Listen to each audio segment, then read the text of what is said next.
नमस्कार मेरे प्यारे दोस्तों। मैं आपका साथी, आपका गाइड, आपका मित्र अंकित बंसल आपके अपने YouTube चैनल रिजल्ट मित्र वनडे एग्जाम के प्लेटफॉर्म पर आपका हार्दिक स्वागत अभिनंदन करता हूं। जैसा कि आपको विदित है, जानकारी प्राप्त है कि मैं आपको प्रतिदिन करंट अफेयर्स का एक बड़ा ही महत्वपूर्ण टॉपिक लेकर आता हूं। तो मेरे प्यारे दोस्तों, उसी कड़ी में आज मैं आपके लिए लेकर आया हूं एकदम लेटेस्ट, एकदम बेहतरीन, बहुत ही महत्वपूर्ण टॉपिक, 3 नए कानून। भारत में अब कानून 3 नए लागू हो गए हैं। अब आईपीसी सीआरपीसी को बदल दिया गया है। चीजें बदलाव की तरफ आ गई हैं। तो क्या है वो 3 नए कानून जो 1 जुलाई 2024 से भारत में लागू कर दिए गए हैं? क्या प्रभाव होगा 30 तारीख को हुए अपराधों के मामले में? क्या 30 तारीख को जो एफआईआर लिखी गई उनके ऊपर 1 जुलाई का कानून लागू होगा? तो इन सब चीजों को जानेंगे। क्या नए प्रावधान हुए, क्या बदलाव किए गए, क्या क्या चेंज हुआ है, उन सब महत्वपूर्ण बातों को अब इस वीडियो के माध्यम से हम जानने का प्रयास करें। तो भारत में 3 नए कानून लागू हो चुके हैं। आपको दिख ही रहा होगा आपके मोबाइल पर, आपकी स्क्रीन पर। तो सबसे पहली और महत्वपूर्ण बात कि ये तीनों कानून जो हैं, जो लागू हुए हैं, वो लागू हुए हैं मेरे बच्चों, मेरे प्यारे दोस्तों, 1 जुलाई से। कब से? ये लागू हुए हैं 1 जुलाई 2024 से। 1 जुलाई 2024 से इन कानूनों को अब लागू कर दिया गया है। 30 तारीख तक जो केस रजिस्टर्ड हुए वो आईपीसी और सीआरपीसी के अंडर ही रजिस्टर किए गए थे, लेकिन 1 जुलाई से होने वाले सभी अपराधों को अब नए कानूनों के तहत ही लिखा जाएगा, सुना जाएगा। यानी कि अब कोर्ट में नए कानूनों को लागू कर दिया गया, पुलिस के लिए नए कानूनों को समझा दिया। कौन से हैं 3 नए कानून? पहला है भारतीय न्याय संहिता। पहला है भारतीय न्याय संहिता, दूसरा है भारतीय नागरिक सुरक्षा संहिता और तीसरा है भारतीय साक्ष्य अधिनियम। किसको हमने भारतीय न्याय संहिता कहा, किसको भारतीय नागरिक सुरक्षा संहिता कहा, किसको भारतीय साक्ष्य अधिनियम कहा, इन सब बातों को हम जानेंगे वीडियो में। उससे पहले इस कानून को 21 दिसंबर 2023, जो महत्वपूर्ण है, 21 दिसंबर 2023 को देश की पार्लियामेंट से मंजूरी प्राप्त हो गई थी। सदन में ये बिल पास हो गया था और इसके बाद 25 दिसंबर 2023 को माननीय राष्ट्रपति द्वारा इसको मंजूरी भी प्रदान कर दी गई थी। यानी कि इस पर माननीय राष्ट्रपति ने अपने हस्ताक्षर देकर अब इसको कानून की शक्ल दे दी थी, अधिनियम की शक्ल दे दी थी, जो कभी बिल हुआ करता था। तो ये 2 तारीखें आपको याद रखनी है। कानूनों के बारे में जानते हैं। पहला है भारतीय न्याय संहिता। पहला कौन सा है बेटा? भारतीय न्याय संहिता। इसको कहा जाएगा BNS, भारतीय न्याय संहिता 2023 सॉरी, भारतीय न्याय संहिता 2023। तो भारतीय न्याय संहिता BNS 2023 ने भारतीय दंड संहिता यानी कि इंडियन पीनल कोड आईपीसी 1860 का स्थान लिया है। यानी कि अब आईपीसी के स्थान पर बोला जाएगा BNS। ठीक है दोस्तों, तो भारतीय न्याय संहिता ने अब इंडियन पीनल कोड यानी कि भारतीय दंड संहिता का स्थान ले लिया है और भारतीय दंड संहिता 1860 में लागू की गई थी। BNS 2023 में आईपीसी की 511 धाराओं के स्थान पर 358 खंड होंगे, यानी कि 358 धाराएं शामिल हो गई हैं। यानी 511 के स्थान पर अब कितनी हो गई? 358, जिसमें 21 तो नए अपराध जोड़े गए हैं, अपराधों की संख्या बढ़ाई गई, 21 नए जोड़े गए। 41 अपराधों की सजा की अवधि को बढ़ाया गया है और 82 अपराधों में जुर्माना राशि बढ़ा दी गई है। जो सिविल अपराध है उसमें जुर्माने की राशि को बढ़ा दिया गया है और आईपीसी 1860 की 19 धाराओं को बिल्कुल सिरे से समाप्त कर दिया गया है। ठीक है दोस्तों, 19 धाराएं बिल्कुल खत्म, कुछ को मर्ज किया गया, कुछ को बदला गया, कुछ नए अपराध जोड़े गए, कुछ की सजा की अवधि बढ़ाई गई, कुछ में जुर्माने की राशि बढ़ाई गई। ठीक है बेटा, तो ये था भारतीय न्याय संहिता। और क्या था महत्वपूर्ण, इसमें कौन कौन से अपराध नए शामिल हुए, उनमें से कुछ महत्वपूर्ण अपराधों की बात मैं कर। पहला, मॉब लीचिंग। ये समस्या इस देश में, हमारे देश में बहुत ज्यादा देखी जाने लगी कि मॉब लीचिंग का अपराधी कौन। तो अब नए कानून भारतीय न्याय संहिता ने कहा कि मॉब लीचिंग अब एक जघन्य अपराध होगा। इसमें जो भीड़ में हिंसा दोष सिद्ध होगी, यानी कि जिसके ऊपर भीड़ की को भड़काने की हिंसा का दोष सिद्ध हो जाएगा, उसको उच्चतम सजा के रूप में मृत्यु दंड का प्रावधान कर दिया।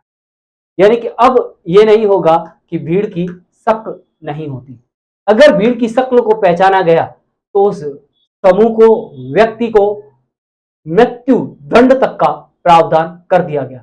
तो अब मॉब लीचिंग जघन्य अपराध का रूप ले चुकी है। दूसरा और बड़ा ही महत्वपूर्ण, विवाह का वादा। अगर कोई स्त्री पुरुष विवाह का झूठा वादा करने के बाद किसी महिला पुरुष के साथ शारीरिक संबंध बनाते हैं और विवाह का झूठा वादा करते और विवाह नहीं करते, तो अब यह भी अपराध घोषित कर दिया गया है। यानी कि अब विवाह का झूठा वादा अपराध होगा 1 जुलाई 2024 से। 1 जुलाई 2024 से विवाह का झूठा वादा क्या होगा बेटा, अपराध होगा। ठीक है, कुछ अपराध यानी कि उनकी संख्या क्या है, कुछ अपराधों में कुछ अपराध यानी कि वो अपराधों की संख्या 6 है। सजा के रूप में सामुदायिक सेवा को जोड़ा गया, यानी कुछ ऐसे अपराध होंगे जिसमें से सजा के रूप में क्या कहा जाएगा कि आपको ये हेल्थ सेक्टर में सेवा देनी है या आपको समाज के इस जगह सेवा देनी है, तो सामुदायिक सेवा को सजा के रूप में जोड़ा गया है, यानी कि उस व्यक्ति को समुदाय की सेवा के में लगाया जा सकता है। ठीक है, अगला और बड़ा महत्वपूर्ण, आत्महत्या का प्रयास।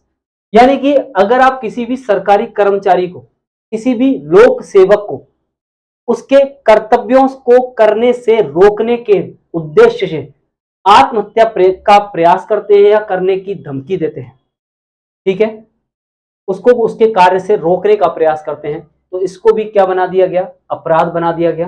किसी भी लोक सेवक को आधिकारिक कर्तव्य का निर्वहन करने से रोकने या मजबूर करने, आप किसी काम के लिए उसको मजबूर कर रहे हैं कि आशय से आत्महत्या करने के प्रयास को क्या माना गया है, अपराध माना गया है। अब ये नहीं होगा कि आप केरोसिन लाए और आपने कहा कि ये वाला काम करोगे तो मैं केरोसिन अपने ऊपर डाल लूंगा।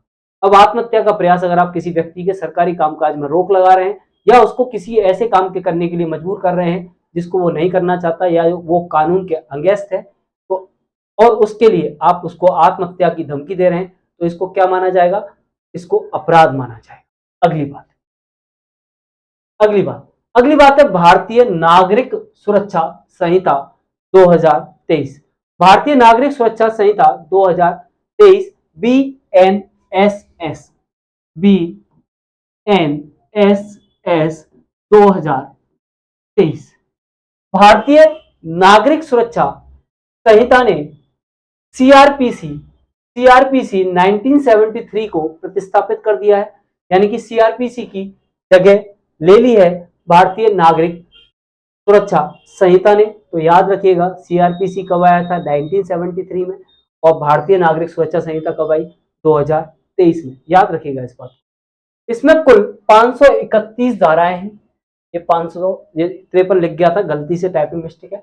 531 धाराएं हैं जिनमें 177 धाराएं संशोधित की गई हैं, जिसमें कुछ परिवर्तन किए गए हैं। 9 नई धाराएं जोड़ी गई हैं, 9 नई धाराएं इसमें ऐड की गई और 14 धाराओं को समाप्त घोषित कर दिया गया है। 14 धाराएं क्या कर दी गई बेटा, खत्म कर दी गई। ठीक है, एफआईआर पंजीकरण के संबंध में नई प्रक्रिया। एफआईआर पंजीकरण के संबंध में नई प्रक्रिया। पहली प्रक्रिया क्या है, जीरो एफआईआर। पहली प्रक्रिया क्या है, जीरो एफआईआर। इसमें क्या होगा, पीड़ित अब किसी भी थाने में जाकर जीरो एफआईआर दर्ज करा सकता है या करा सकती है। जो पीड़ित है वो किसी भी थाने में, जो नियरेस्ट थाना पड़ रहा है, वहां जाकर वो अपनी एफआईआर दर्ज करा सकता है या करा सकती है। संबंधित पुलिस स्टेशन को इसे आगे की जांच के लिए 24 घंटे के अंदर संबंधित थाने में स्थानांतरित करना पड़ेगा। यानी कि अगर किसी व्यक्ति के साथ कोई क्राइम होता है तो वो नियरेस्ट थाने में जाकर अपनी सूचना, अपनी एफआईआर, फर्स्ट इन्वेस्टिगेशन रिपोर्ट दर्ज करा सकता है। अब उस थाने की जिम्मेदारी होगी कि उस एफआईआर को उस संबंधित क्षेत्र में जिसमें वो घटना हुई है वहां पर ट्रांसफर करे। ये व्यक्ति की जिम्मेदारी नहीं होगी। अब थाना उस व्यक्ति को ये कहकर नहीं भगा सकता कि ये हमारे एरिया का केस नहीं है। बात समझ में आई? 24 घंटा टाइम भी इसमें डिसाइड किया गया है कि 24 घंटे के अंदर आपको संबंधित थाने में इस एफआईआर को ट्रांसफर करना पड़ेगा। तो बड़ा ही महत्वपूर्ण चीजें को अप्लाई किया गया। आगे की बात, आगे की बात, आगे की बात, ई एफआईआर, इलेक्ट्रिक एफआईआर। एक महिला ई एफआईआर दर्ज करा सकती है, इसका तुरंत संज्ञान लिया जाएगा और 2 दिन के अंदर जवाब देने की व्यवस्था।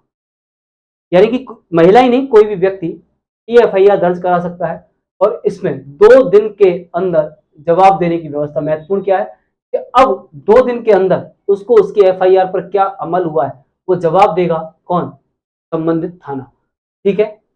अगली बात, अगली बात, पीड़ित और सूचनाकर्ता के अधिकार। नया कानून पीड़ित को और सूचनाकर्ता को कुछ और अधिकार भी सौंपता है। ठीक है। नए कानून के तहत आरोपी और पीड़ित को एफआईआर, रिपोर्ट, चार्जशीट, बयान, अपराध स्वीकारने समेत अन्य दस्तावेज 14 दिन के अंदर, कितने दिन के अंदर मिल जाएंगे? 14 दिन के अंदर, कि आपके ऊपर क्या एफआईआर है, क्या रिपोर्ट, क्या चार्जशीट बनाई गई है, क्या बयान हुए हैं इस मामले में, किसने इसमें स्वीकारा है, किसने नहीं स्वीकारा है, ये सब दस्तावेज उसको 14 दिन के अंदर मिल जाएंगे। राज्य सरकार द्वारा गवाह सुरक्षा योजना भी लागू की जाएगी। गवाहों को सुरक्षा दी जाएगी, ये राज्य सरकार का कर्तव्य होगा। ठीक है दोस्तों, बात समझ में आई? आगे की बात, आगे की बात, BNSS भारतीय नागरिक सुरक्षा संहिता के कुछ अन्य महत्वपूर्ण बिंदु। वो अन्य महत्वपूर्ण बिंदु दोस्तों क्या है? नए कानून में 35 धाराओं में समय सीमा जोड़ी, यानी कि ये समय तय कर दिया गया कि इस अपराध के लिए या इस धारा में, इस अपराध में जो ये धारा लगती है इसका आपको समय के अंदर क्या देना है? निर्णय देना है। तो निर्णय देना है तो इससे न्याय प्रक्रिया में क्या आएगी बेटा? तेजी आएगी। अब न्याय प्रक्रिया तेज होगी कि अब जल्दी से जस्टिस मिल पाएगा। दूसरा, पीड़ित और मुखबिरों को जांच की स्थिति के बारे में सूचना पुलिस 90 दिनों के अंदर देगी। 90 दिनों के अंदर पीड़ित और मुखबिरों को जांच की स्थिति के बारे में पुलिस सूचना देगी। ठीक है। अगली और महत्वपूर्ण बात, मजिस्ट्रेट द्वारा आरोप पर पहली सुनवाई की, कोई आरोप आया और पहली सुनवाई हो गई है, कि 60 दिनों में आरोप तय करना होगा। 60 दिनों के अंदर उस व्यक्ति पर आरोप तय करने होंगे, आरोप तय कर रहे हैं या नहीं कर रहे हैं। ठीक है। 60 दिनों में आरोप तय करना होगा। आपराधिक केस में, जो केस आपराधिक है उस केस में केस खत्म होने के बाद 45 दिनों के अंदर अपना फैसला देना होगा। अब ये नहीं होगा कि लंबे समय तक माननीय न्यायाधीश महोदय ने अपने फैसले को सुरक्षित रखा हुआ है, नहीं, 45 दिनों, अगर आपका आरोप तय हो गए, केस खत्म हो गया है, केस खत्म हो चुका है, अब फैसला आना बाकी है, तो 45 दिनों के अंदर उस मामले पर जज को अपना निर्णय देना ही होगा। अगली बात, सत्र न्यायालय, सेशन कोर्ट 30 दिनों के अंदर बरी या दोष सिद्धि पर निर्णय करेगा। यानी कि सेशन कोर्ट के पास कितने दिन का समय? 30 दिन। 30 दिन के अंदर वो तय करेगा कि इस व्यक्ति को बरी करना है या इस पर दोष सिद्ध करना है। यानी कि जो पहली सुनवाई में 60 दिनों में आरोप तय करने थे, यहां पर इसके पास समय कितना है? इनके पास समय है 30 दिन। 30 दिन के अंदर व्यक्ति को या तो बरी करेंगे या उसके ऊपर दोष सिद्ध करेंगे। मेरी बात समझ में आ रही है? अधिकृत कानूनी कारणों के आधार पर, कोई कानूनी कारण ऐसे हैं जो बड़े महत्वपूर्ण हैं, उनके आधार पर इस समय सीमा को 45 दिनों के लिए रखा जा सकता है। यानी कि ये समय सीमा कितने दिन की हो सकती है? 45 दिनों की हो सकती है। ठीक है। रेप हत्या आरोपियों को हथकड़ी लगाने का अधिकार, यानी कि जो व्यक्ति रेप जैसा क्राइम किया है या जिसने हत्या की है उसको अब पुलिस हथकड़ी लगा सकती है। तो हथकड़ी लगाने का अधिकार दोबारा से पुलिस के पास लौटकर आ गया है। ठीक है। लेकिन उसके लिए इन्होंने कैटेगराइज किया है कि जो व्यक्ति रेपिस्ट होगा या जिसने मर्डर किया होगा, इन दोनों आरोपियों को पुलिस क्या लगा सकती है? हथकड़ी लगा सकती है। मेरी बात समझ में आ रही है? ठीक है। आगे की बात, आगे की बात, भारतीय साक्ष्य अधिनियम 2023 BSV ए 2023, BSA 2023। भारतीय साक्ष्य अधिनियम 2023 ने स्थान लिया है भारतीय साक्ष्य अधिनियम 1872 का। भारतीय साक्ष्य अधिनियम 2023 ने भारतीय साक्ष्य अधिनियम 1872 का स्थान लिया है। बीएसए 2023 में दो नई धारा, बीएसए 2023 में दो तो नई धाराएं ऐड की गई हैं, 6 उपधाराएं जोड़ी गई हैं। इसमें पहले 167 खंड थे जो अब 170 हो गए हैं। 24 खंडों में संशोधन हुआ है और 6 खंड समाप्त घोषित कर दिए गए। ये बहुत महत्वपूर्ण लाइन है कि कितने खंड अब हैं, पहले कितने थे, कितने संशोधित, कितने निरस्त, तो ये सब चीजें आपको ध्यान में रखनी है। तो इसमें दो नई धाराएं जोड़ी गई, 6 उपधाराएं जोड़ी गई। पहले 167 खंड थे जो अब कितने हो गए, 170। 24 खंडों में संशोधन हुआ और 6 क्या हो गए, समाप्त घोषित हो गए। ठीक है बेटा, 6 क्या घोषित हो गए, 6 को समाप्त घोषित कर दिया गया है।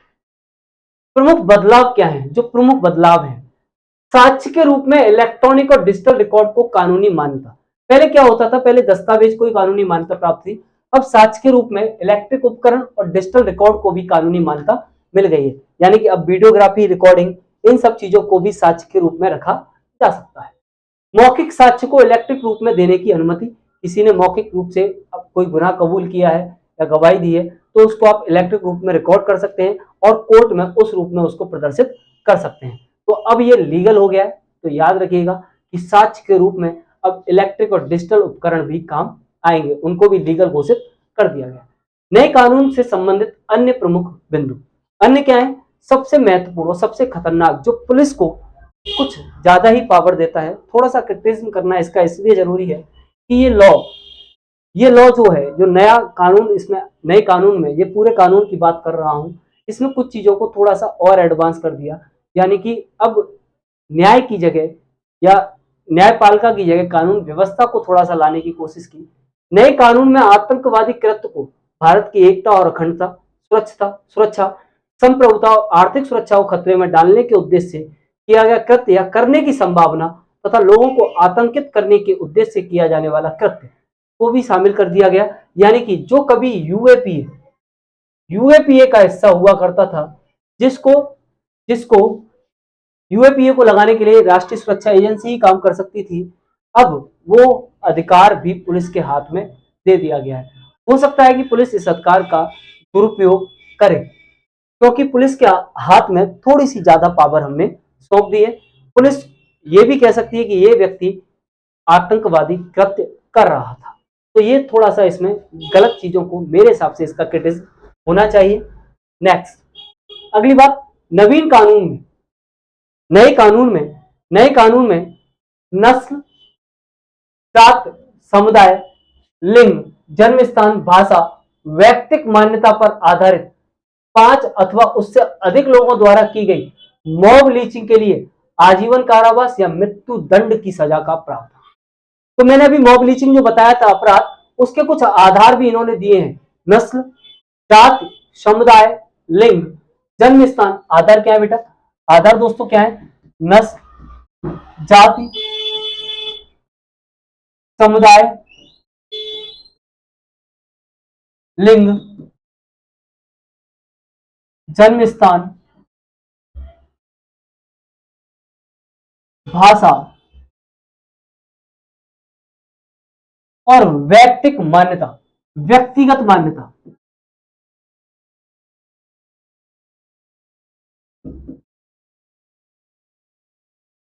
के पर आधारित 5 या उससे अधिक, या तो लोगों की संख्या, व्यक्तियों की संख्या कितनी,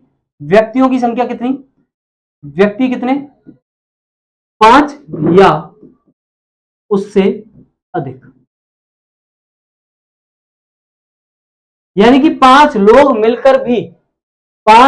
मिलकर भी नस्ल, जाति, समुदाय, लिंग, जन्म स्थान, भाषा या व्यक्तिगत मान्यता के आधार पर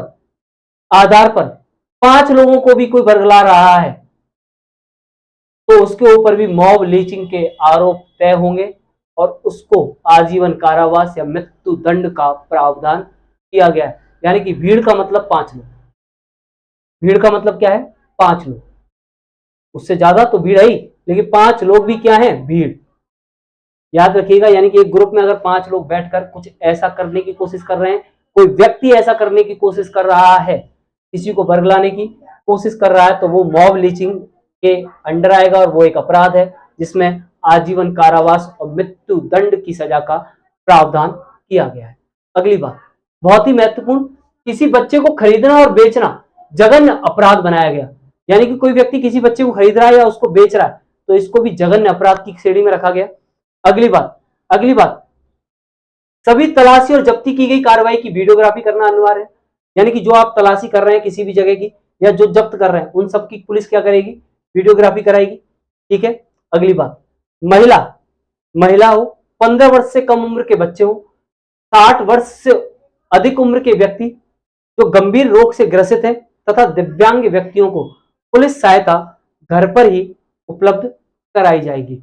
यानी कि कौन, महिला, 15 वर्ष से कम उम्र के बच्चे, 60 वर्ष से अधिक उम्र के बुजुर्ग, गंभीर रोग से ग्रसित और दिव्यांग व्यक्तियों को पुलिस सहायता कहां पर उपलब्ध कराई जाएगी दोस्तों, वो उपलब्ध कराई जाएगी उनको उनके घर पर, जहां पर वो ठीक समझे वहां पर पुलिस पहुंचेगी और उनको पुलिस की सहायता उपलब्ध कराएगी। तो ये थे आपके 3 नए कानून और ये 3 नए कानूनों के महत्वपूर्ण बदलाव। उम्मीद करता हूं कि आपको ये जानकारी अच्छी लगी होगी, पसंद आई होगी। अगर चीजें आपको पसंद आई हैं तो वीडियो को लाइक, चैनल को सब्सक्राइब और वीडियो को शेयर, कमेंट करना बिल्कुल भी ना भूलें। थैंक यू, धन्यवाद, जय हिंद।